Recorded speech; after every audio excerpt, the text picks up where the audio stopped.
పెద్దలందరూ కూడా తెలుసుకున్నాం, ఉపన్యాసాలు ఇస్తా ఉన్నారు. కానీ బాబాసాహెబ్ అంబేద్కర్ అనే వ్యక్తి అసలు విగ్రహం పెట్టుకోవడం గల కారణం, అంబేద్కర్ గురించి మాట్లాడటానికి గల కారణం ఏంటనేది తప్పనిసరి విద్యార్థులందరూ కూడా గమనించాలి, పెద్దలు కాదు. ఎందుకంటే రానున్న కాలానికి తయారవలసింది మీరందరూ కూడా. మహిళా మనులు ఉన్నారు, విద్యార్థులు ఉన్నారు, అదేవిధంగా విద్యార్థులు ఉన్నారు. మీరందరూ కూడా అంబేద్కర్ ని ఎందుకు మనం ఆదర్శంగా తీసుకోవాలి, ఒక విషయాన్ని మీ అందరికీ కూడా తెలియపరిచి నేను ముగించేస్తాను. నాకు 2 నిమిషాలు ఇచ్చారు తమ్ముడు.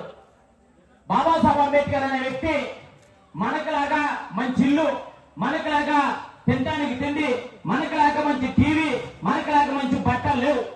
అంబేద్కర్ అనే వ్యక్తి తినడానికి తిండి లేక, సరైనటువంటి బట్టలు లేక, బాబాసాహెబ్ అంబేద్కర్ అనే వ్యక్తి అనేక అవమానాలకు గురై, అనేక ఇబ్బందులకు గురై, చదువుకోవటానికి ఇబ్బందిగా ఉన్నటువంటి పరిస్థితి, కిరాయిపుడి పెట్టుకుని చిన్న దీపం దగ్గర చదువుకుని ఒక చొక్కాయి ఒక నిక్కర్ తోటి మళ్ళా బడికి వెళ్ళిన తర్వాత సాయంత్రం వచ్చి ఆ నిక్కర్ ఆ చొక్కాయి ఉతుక్కుని మళ్ళీ ఆరేసుకుని మళ్ళా పొద్దునే బడికి వెళ్ళే పరిస్థితి.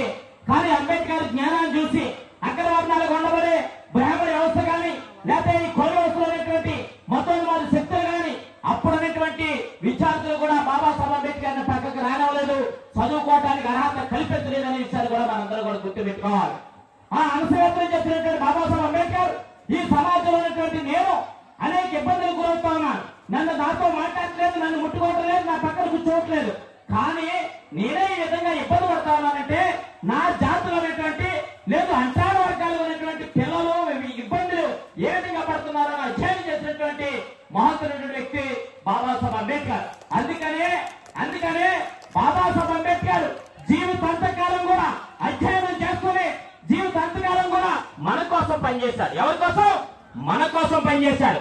ఎవరు మనం అంటే ఈ భారతదేశంలో ఇవాళ ఎస్సీలుగా, ఎస్టీలుగా, బీసీలుగా, మైనార్టీ వర్గాలుగా పిలువబడుతున్నటువంటి అస్పృశ్యులుగా, అంటారు వారుగా, ఊరికి బయట తినడానికి తిండి, ఉండటానికి ఇల్లు, కట్టుకోవడానికి బట్టలటువంటి అనేక అనగారిన వర్గాలు కలిగిన మన కోసం పనిచేసినటువంటి వ్యక్తి బాబాసాహెబ్ అంబేద్కర్.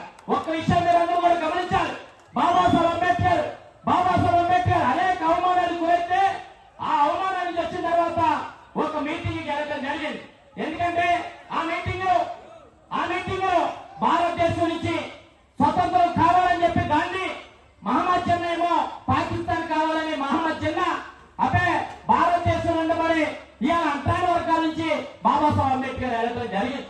బాబాసాహెబ్ అంబేద్కర్ ఈ ముగ్గురు కూడా అనేక సందర్భాల్లో డిస్కషన్ చేస్తున్నప్పుడు అడిగారు, అయ్యా మీరు ఏ ప్రతినిధికి వచ్చామంటే నేను భారతదేశ ప్రజల పక్షాన్ని వచ్చని చెప్పినటువంటి వ్యక్తి గాంధీ.